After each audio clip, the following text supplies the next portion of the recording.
রাজ্য সরকারের মৎস্য দপ্তরের মন্ত্রী সুধাংশু দাসের হাত ধরে ধনপুর বিধানসভা কেন্দ্রের অন্তর্গত ধনপুর বাজারে শুভ দ্বারোদ্ঘাটন হল সর্বাধুনিক সুবিধাযুক্ত মৎস্য বাজার শেডের।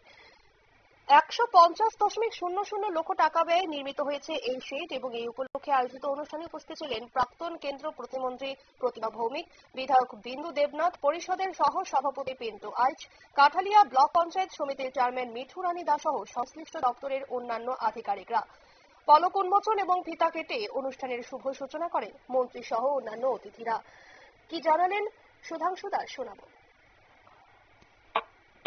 স্ট্যান্ডার্ড মেনটেন করার জন্য পুকুর তৈরি করে কি দুর্গাপূজা দশমীর সময় নিজের পুকুর থেকে মাছ তুলবে, পয়লা বৈশাখে মাছ তুলবে, পৌষ সংক্রান্তিতে মাছ তুলবে, মেয়ের বাড়ির আত্মীয় ছেলের বাড়ির আত্মীয় কেউ এলো তখন মাছ তুলে খাওয়াবে, বাইরে থেকে কোনো অতিথি এলো তাকে খাওয়াবে।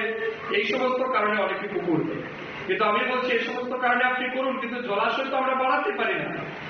আমাদের ত্রিপুরা রাজ্য ইনল্যান্ড ফিশারির উপরে কিন্তু নির্ভরশীল, অর্থাৎ আপনাদের পুকুর টুকুর উপর নির্ভরশীল। তাই সাইন্টিফিক ওয়েতে আপনি আপনার পরিবারের চাহিদা পূরণ করুন, তার সাথে সাথে আপনার আশপাশে আরো 10-20টা পরিবারের যাতে মাছের চাহিদা পূরণ করতে পারে তার জন্য আপনাদেরকে এগিয়ে আসতে হবে এবং কাজ করতে হবে।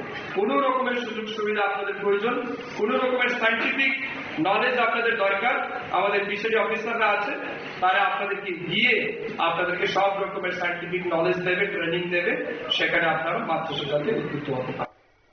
আপনারা শুনলেন মৎস্যমন্ত্রী সুধাংশু দাসের বক্তব্য। আজ